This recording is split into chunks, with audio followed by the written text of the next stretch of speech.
Hey Raider Nation, Mark Mize here, welcoming you to this week's edition of the Coach's Corner Show, sponsored by PES. I'm Mark Mize, along here with Richland assistant coach Troy Hughes, and we're talking Week 11 high school football.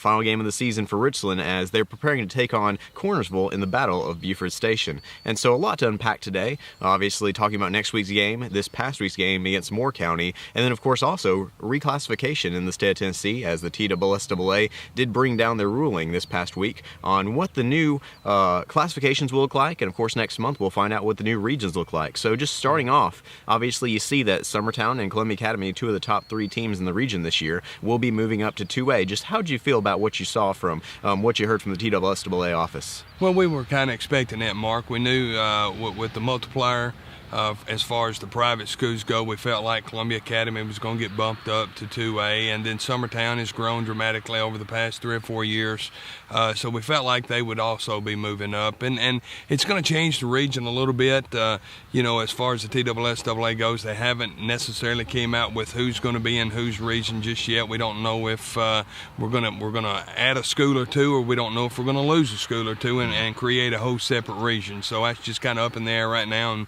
we're waiting to hear back from them and see what the final decision is on that.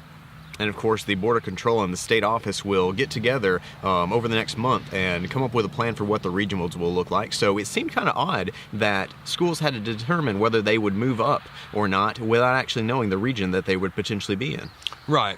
And there was, take Grace Christians for instance, they had said, from all indications that we were getting, that from different meetings, whether it be a basketball meeting, football meeting, whatever, that their plans were to go to Division II in the private school sector, and at the last minute they changed their mind to stay in the public school sector, which left them in 1A football. So there's going to be some jostling around and having to move some schools around for sure. And that's an interesting thing to talk about, is the fact that over the last couple of years we've seen the TSSAA almost kind of move more towards forcing private schools to move to Division II. Obviously the vote failed last year, but do you kind of see it heading in that direction potentially in the future? You never know, Mark. I mean, with the TSSAA, there's so much things that are out of control, basically, of the public schools' hands and even the private schools and the coaches in particular. You never know which way the TSSAA is going to go with that. And there's been a big push, no question, over the last few years to completely separate the public from the private schools, and that's been voted on a couple of times, and thus far it hasn't happened. And have you heard anything at all about potentially, obviously, we're in a very large region in the first place here. I mean, probably one of the largest in the state for single A. And right. So now, do you think losing Summertown and Columbia Academy, do you think they probably stay? I know, obviously, it's a little bit of it would be a guessing game at this point, but do you think they stay with where they're at? Or have you heard any rumors that you might have a couple new teams join you? Well, you always look back in the past years. Of course, I've been here for several years, and regions have changed over the years since I've been here. And you look west of here, and you've got Wayne County, which is a 1A football school, and you've got Perry County and Collinwood as well, which are 1A football schools, and they're in a west region where we used to be in a region together with those guys, and now they're traveling to Huntington. They're traveling across the Tennessee River on a pretty good ways west. So there's always that option of splitting our what was a 9 or 8 team region, and we're losing 2. They may bring those other 3 schools back into our region and then split it down the middle and have like an east to west division as far as our region goes. You never really know.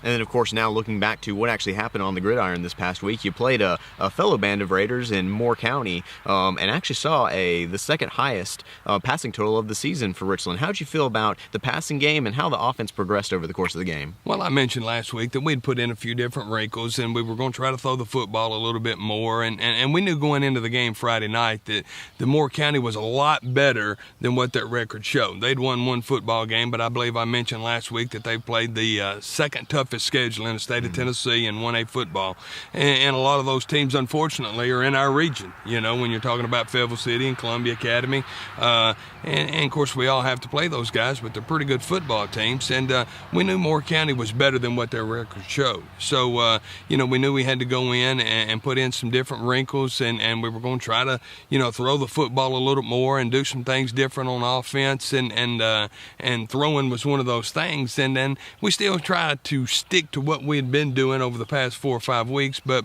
at times we took our shots throwing the football, and if you want to call them trick plays, we put a couple of those in with a reverse and try to throw a couple different pass routes and had some success with those.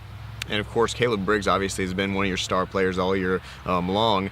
Saw him catch 4 passes. That's a season high for him, and 100 yards and a touchdown. You know, it kind of seems like he's more of a prototypical wide receiver if he does choose to play college football than the running back position. Right. With Caleb's body size, you know, he's 6 foot, 6'1", 165 pounds. Now he's a strong 165, but he's still thin when you're talking about running back stature, and he really moves well, and he's been limited a little bit with the knee injury. He's still not back 100%, but he's going out on Friday nights and giving us his best effort. So we thought it would be best to try to get the ball in his hands out in some space, and of course that meant throwing him the football. And he caught 2 passes, which were the same passes that he had caught earlier in the year against Fayetteville City. We were able to complete them again Friday night, one for a touchdown, one for I think another 40-yard gain or so. But we threw him a couple curl routes too. And Caleb's got good hands. He plays baseball for me, plays second base, and he has really good hands. And we feel like if we can get the ball in his area, he's going to be able to get it. If he can get his hands on it, he's going to catch it.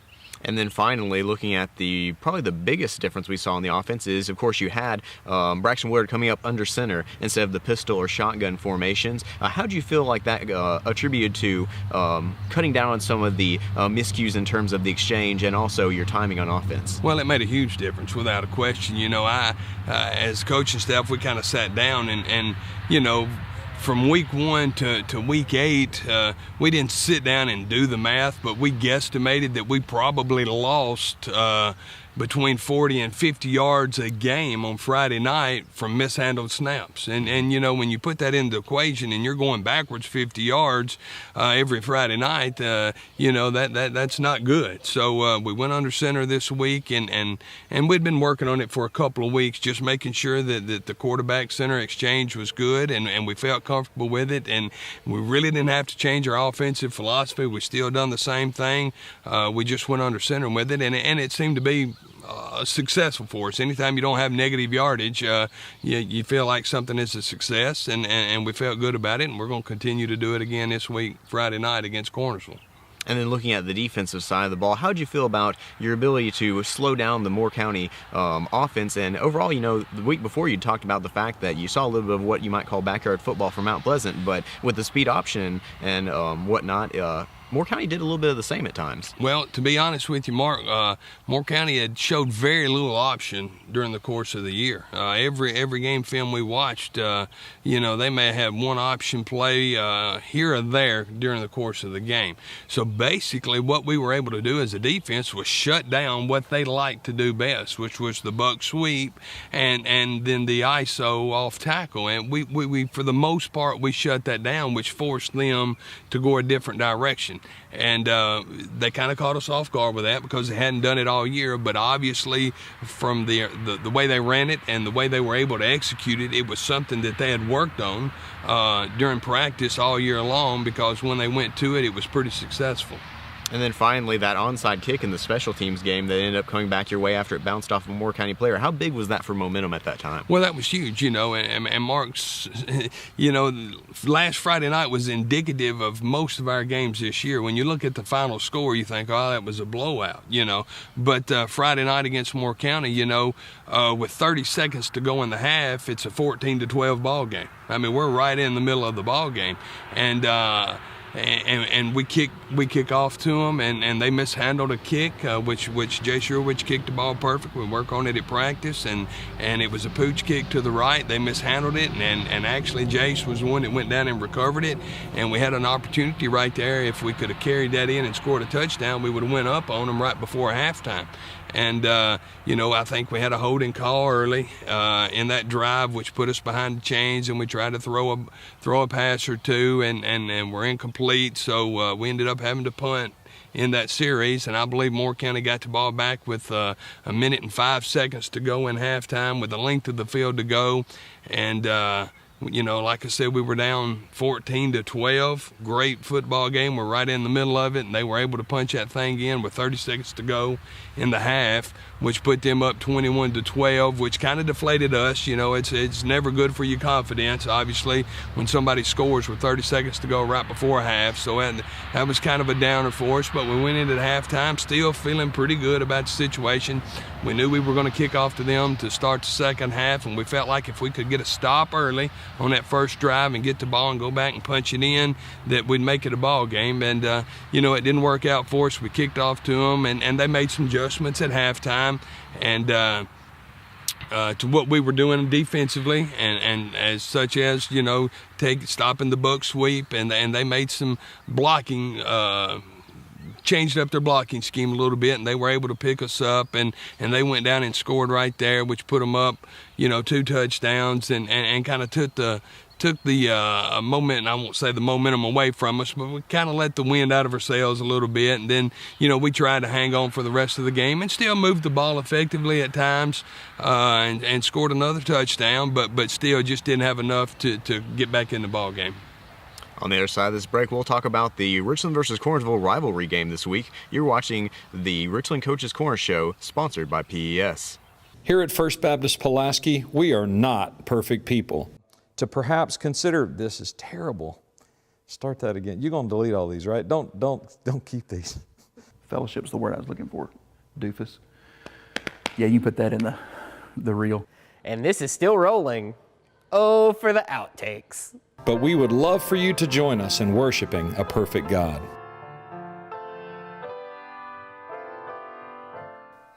#struggle, right?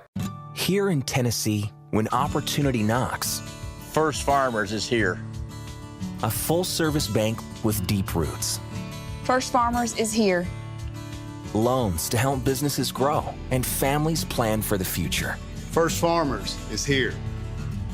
The technology you need to manage your personal finances. First Farmers is here.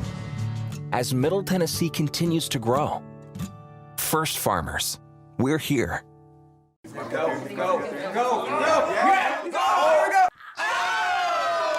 I've got my closest friends over to watch the game on cable. Did you know you can advertise your local business during this cable program? Via Media represents the advertising for your cable system. They could put a TV commercial for you right here on this system during this show. Let Via Media help you. Call Via Media today or viamediatv.com. We're back here on the Richland Coaches Corner Show, sponsored by PES. I'm Mark Mize alongside Richland assistant coach Troy Hughes, and we're talking this week's game against Cornersville, the Battle of Buford Station. So a big rivalry game, and it's a game that over the years, some years it's been a region game for y'all, but even when it hasn't, you've usually played them. Just what are some of your favorite memories from this rivalry so far in your coaching career? Well, just going back, Mark, Cornersville's 15 miles down the road, so right there that sets the stage to be a rivalry, and we're both obviously 1A, and like you said, we've been region foes for the past, I'm saying, 8 years, so that sets up for a good rivalry. And looking back, it doesn't matter whether it's football, whether it's baseball, whether it's basketball. Anytime you play Cornersville, it's a big crowd, it's a big turnout, it's a rivalry. Folks come out, and it's an exciting event. Like I say, no matter what the sport is. And of course, you were the head coach at the time of that last win against Cornersville, and that was a pretty big game for your team, especially offensively. It was. We came out, and in that particular year, Cornersville had a lot of success, and up into that Week 10 game, we had won one football game. Of course, we'd beat Columbia Academy Week 5, and going into Week 10, we knew we were playing Cornersville, and there were playoff implications on the line for that game, being that if Cornersville won the football game, they would make it into the playoffs. And we as far as Richland, to say we didn't have anything to play for, there were no playoff implications on the line for us. It was just another Friday night, Week 10, and the biggest thing about that was we knew it was Cornersville, which our teams, no matter what the club is, we get up to play Cornersville, and we knew that there was, if we beat Cornersville, it's going to knock them out of the playoffs, and that gave us a little extra incentive a few years ago, and we came out and played really well against them, and were able to beat them, and knock them out of the playoffs. So that was a big win for us several years ago. And Coach Mooch mentioned yesterday he had gotten a phone call from Huntland, and right now, Cornersville's in fourth in playoff, which right now they're set to go to the playoffs out of the top 4 teams in the regions. But if we upset them Friday night, Huntland feels like there's a shot that they can slide up into that 4th spot, and which would, there's a lot of similarities to 4 years ago, and could possibly knock Cornersville out of the playoffs. So that's something that, we're going to go out Friday night and give it our best effort and see where the chips fall. And so talking about the offense first, as the season has progressed, your offense has kind of transformed at times a bit. It's continuing to evolve to what we've seen now, where it looks more similar to offenses that we've seen in the past couple of years for Richland High School football. So how do you feel about what you have coming out and anything new we might see? Well, to be honest with you, Mark, if you Richland and Cornersville offense are pretty much a carbon copy. We do exactly the same thing, and it's been effective for them, and at times it's been effective for us. The biggest difference in offense is, and like I say, it's a carbon copy of each other. They're a little bigger and a little stronger up front, got a little more experience on the offensive line than what we do, so they've had a little more success at it than what we have. We're going to change a few things up. Obviously, and as well as with they. Anytime you play a team that runs the exact same kind of offense you run, you feel like you got to go in and make some adjustments and make some changes in order to get a leg up on the opponent. So we've changed some things up. We're going to go to a single back with Latrell Daly this week, and he's going to run the football a little bit more, and we're going to spread it out and go 4 receivers wide a little bit, and still run our same similar offense, but just give them some different looks, something different than what we've done the past 7 or 8 weeks. And, you talk about the scout team trying to emulate the other team's offenses and defenses. Does it feel a little bit easier since it's such a similar setup? It's been a beautiful week as far as scout team goes, because we have our second team guys over here that have run our offensive plays all year as a second team offense, and now we've got them on scout team, and I just call the play and we go up there and run it. So it's been a lot easier from a scout team perspective. I think it's given our defense a better look. Of course, our defense knows the play.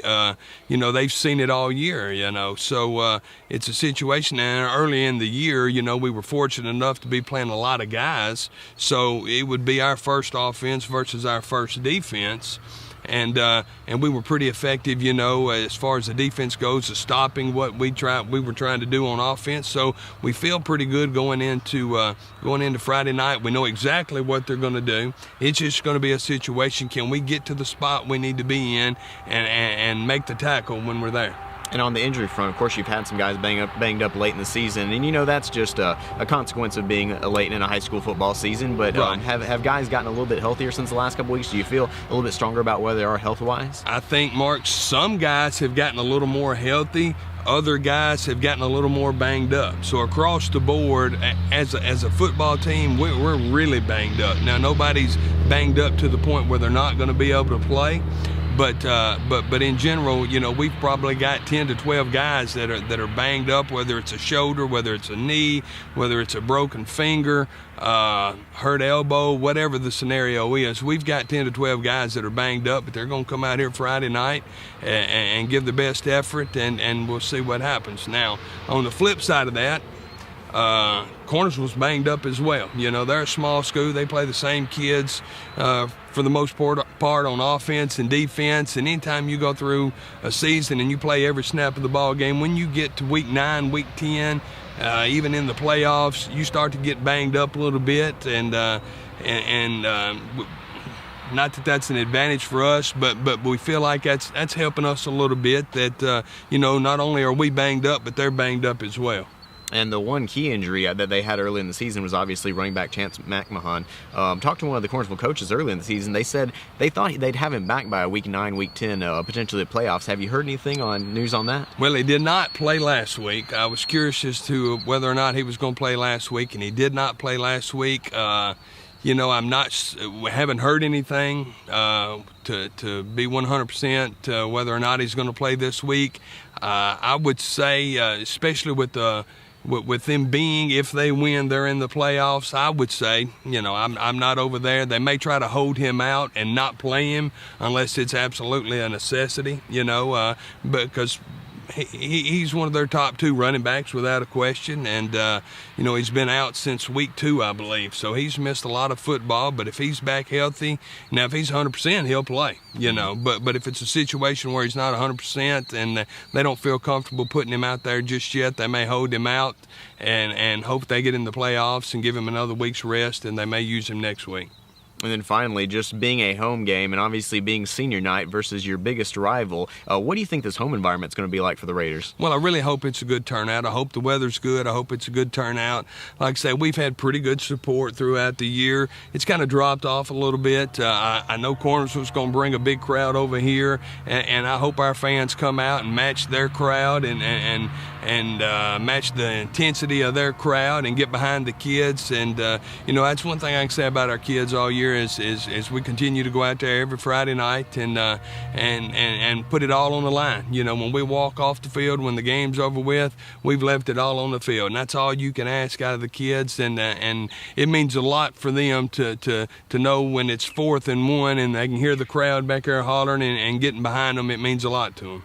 You know, obviously this is something we don't talk about very often, but over the last couple of years, late in the season, once the team started to see that they weren't going to be in the playoff picture, you had a few players leave the team. This year, you really don't seem to have seen that. You've seen the guys really stay the course and stick together. We have, and this is a close-knit team, as close as a team as I've seen in the last 3 or 4 years.